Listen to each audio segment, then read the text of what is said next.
Making headlines, President Muiz asserts meticulous planning behind developmental initiatives. The President dismisses Ibrahim Faisal from his position as the Minister of Tourism. And Maldives and India hold discussions on potential cooperation to develop the agricultural industry of the Maldives.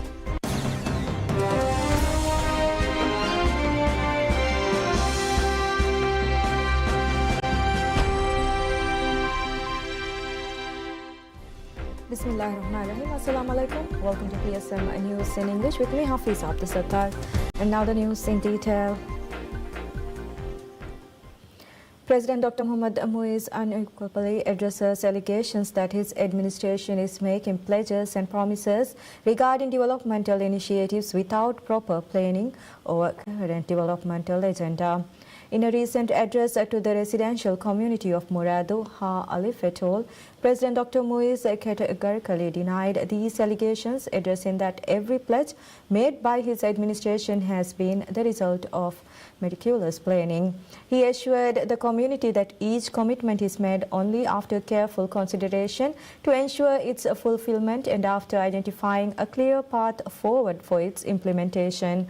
The President also asserted that his administration has systematically planned every initiative. President Dr. Muiz is currently in Muradu as part of a 3-day tour of several islands in the Halif Atoll.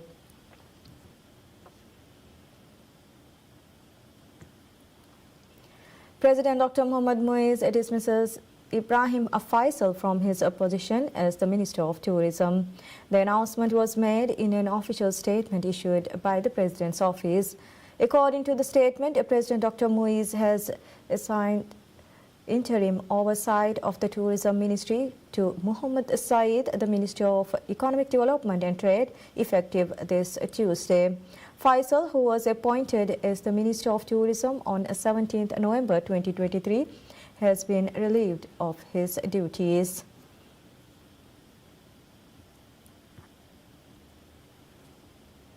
Maldives and India hold discussions on potential cooperation to develop the agricultural industry of the Maldives. The discussions were held during a meeting between the Minister of Agriculture and Animal Welfare, Dr. Mariam Maria, and Indian High Commissioner to the Maldives, G. Balasubramaniam. The discussions which took place at the Ministry of Agriculture and Animal Welfare focused on areas of cooperation. This included discussions on providing technical assistance to the Maldivian agricultural sector with the help of technical experts of India and establishing resources to work with India's agricultural product marketing organizations to promote locally produced Maldivian agricultural products. Food security was also a key topic of discussion. The meeting also discussed the possibilities of cooperation between the two countries in the field of animal welfare. Increasing higher education opportunities in the field of agriculture in the Maldives was also discussed. India is among the top advanced countries in the region in the field of agriculture. A large percentage of food imported to the Maldives comes from India. The government of Morocco invites the Minister of Islamic Affairs, Dr. Muhammad Shahim Ali Saeed, to deliver a religious lecture in Morocco during the upcoming holy month of Ramadan. The invitation was extended by the Minister of the Non-Resident Ambassador of Morocco to the Maldives, Muhammad Maliki, during a courtesy call on the minister. Every Ramadan, the Moroccan government organizes a series of lectures under a program known as the Hassani Lectures, chaired by Moroccan King. The series aims to rejuvenate the spirit of Ramadan and host prominent scholars from across the world to discuss religious and intellectual topics. During the meeting with the Islamic Minister, Ambassador Maliki handed over the official invitation from the government of Morocco to participate in the event. During the meeting, Minister Shahim expressed gratitude to the Moroccan ambassador and discussed the possibilities of a religious cooperation between the Maldives and Morocco. The minister also briefed the ambassador on the efforts being made by the Islamic Ministry to train local imams. They also discussed opportunities for training imams in Morocco.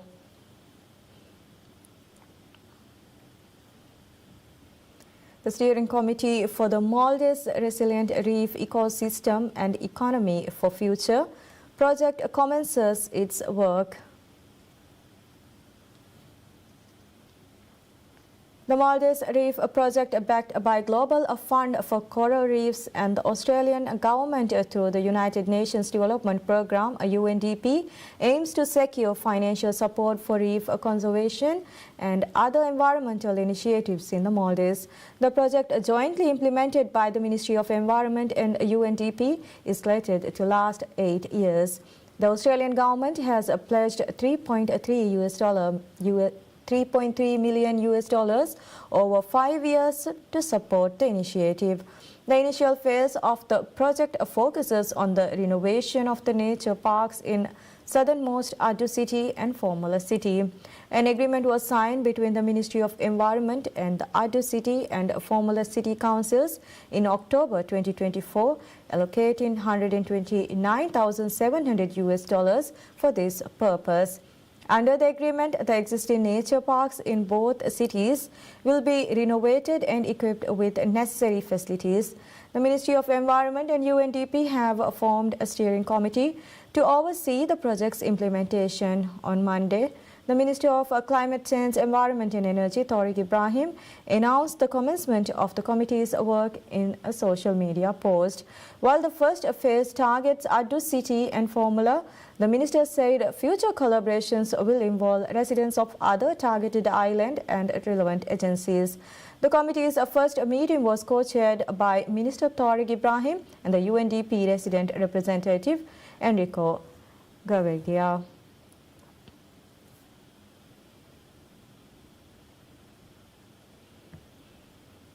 In a historic move in Maldives' decentralization journey, the government begins the initiative of placing uninhabited islands under the jurisdiction of local island councils. During a ceremony on Monday, 4 uninhabited islands were officially placed under the jurisdiction of 3 island councils. The agreements to certify the handover to the respective councils were signed by the Ministry of Finance and Planning, with senior officials from the Ministry of Cities, Local Government and Public Works in attendance. The islands handed over in the first round included Minimuskali and Femfushi, which were given to the Dal Atoll Council, Neo Ra Atoll, which was handed over to Inguradu Island Council, and Bodumabulali Lam Atoll, which was transferred to the Mawang Island Council. These agreements were signed on behalf of the Dal Atoll Council by its President Ahmad Shafil. The new agreement was signed by Inguradu Island Council President Muhammad Jamil, while Ahmad Musa, President of the Mawang Island Council, signed the Bodumabulali Agreement. Speaking after the signing, the Minister of Cities, Local Government and Public Works, Adam Sharif Omar, hailed the initiative as a monumental step towards making President Dr. Muhammad Muiz's vision for the financial and economic empowerment of local councils a reality. He emphasized the significant efforts that went into amending the current laws and regulations to bring this initiative to fruition. He also highlighted that the uninhabited islands had been allocated to an atoll council and 2 island councils. The biggest responsibility of each council, he noted, was to use these islands for the benefits of their respective islands and the entire atoll. The decision to allocate uninhabited islands to local councils is part of President Dr. Muiz's long-term plan to facilitate and encourage economic and industrial activities in land-scarce islands. This plan is designed to offer much-needed financial and economic empowerment to local councils.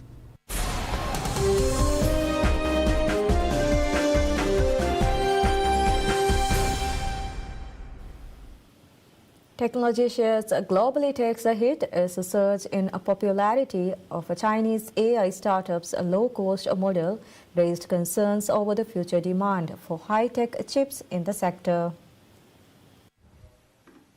Technology shares around the world slid on Monday as a surge in popularity of Chinese discount artificial intelligence models shook investors' faith in the AI sector's voracious demand for high-tech chips. Startup DeepSeek has rolled out a free assistant it says uses lower cost chips and less data, seemingly challenging a widespread bet in financial markets that AI will drive demand along a supply chain from chip makers to data centers. Little is known about the small Hangzhou startup behind DeepSeek, but its assistant leapfrogged a rival ChatGPT to become the top-rated free application on Apple's App Store in the United States on Monday. German business morale showed unexpected improvement in January, driven by a more positive outlook on the current economic situation, although uncertainty remains high ahead of upcoming elections and amid ongoing economic challenges. A survey showed on Monday that German business morale unexpectedly improved in January thanks to a more positive assessment of the current economic situation, although analysts said many companies remain pessimistic with uncertainty rife ahead of elections. Head of the German Institute for Economic Research, IFO Clemens Fust said on Tuesday that conditions for investing in Germany are not good at the moment. Across sectors, the IFO index deteriorated in industry and construction, while it rose significantly for services and remained unchanged in trade. According to Fust, high taxes, uncertain energy supply, and bureaucracy are the main issues that need to be tackled internally by a new German government. External factors influencing economic growth will above all be Europe's trade relations with the US, especially concerning gas imports and President Donald Trump's pulling out of climate protection. Germany will hold a snap national election on February 23rd after the collapse of Social Democratic Chancellor Olaf Scholz's three-way center-left coalition.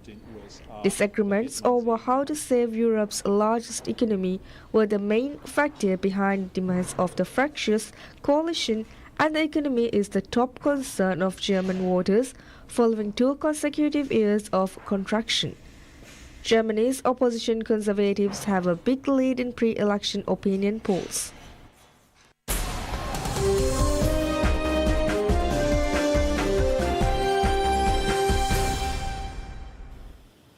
As Israel's ban on the UN agency that looks after Palestinian refugees is set to come into effect on this Thursday, workers are packing up the UNRWA compound in occupied East Jerusalem.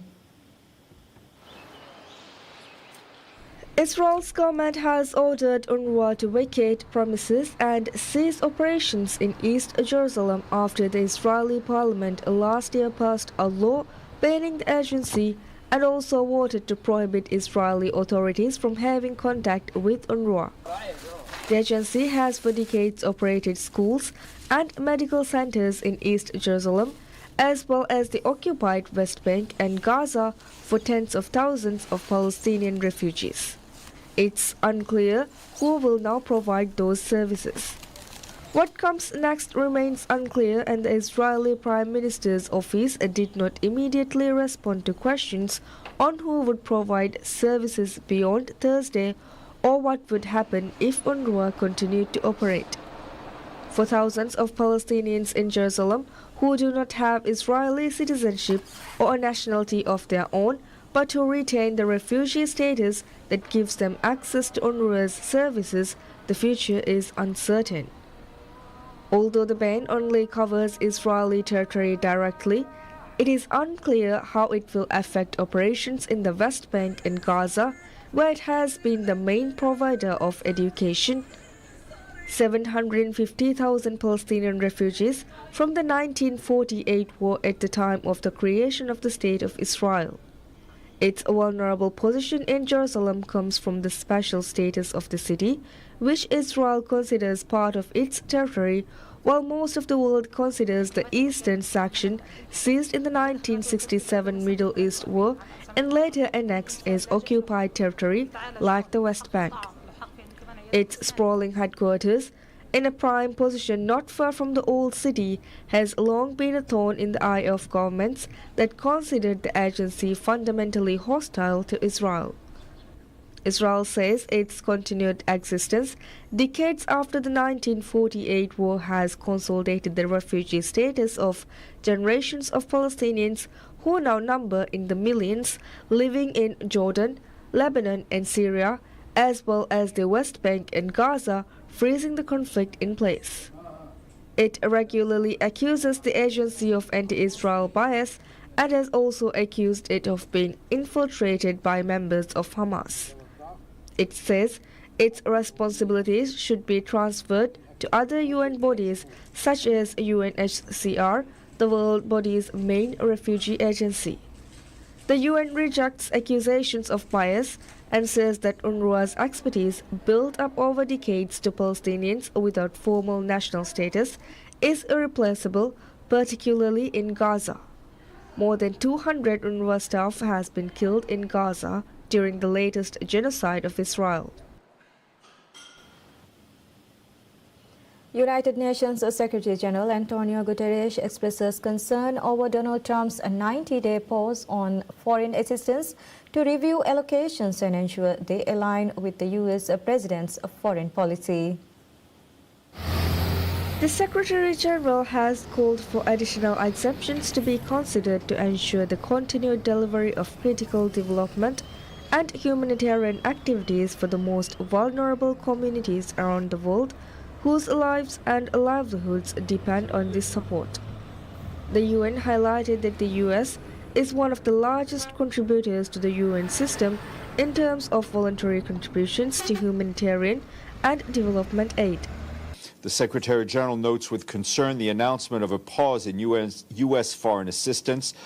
He calls for additional exemptions to be considered to ensure the continued delivery of critical development and humanitarian activities for the most vulnerable communities around the world.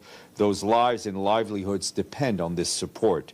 The Secretary General looks forward to engaging with the new United States administration on the provision of much-needed development support to people grappling with the most difficult challenges confronting the developing world. The United States is one of the largest aid providers, and it is vital that we work constructively to jointly shape a strategic push forward. The organization is currently assessing the potential impact of the pause, recognizing the generosity the United States has consistently shown. While working to address the concerns of the new U.S. administration, the UN remains committed to ensuring that the most vulnerable populations continue to be protected.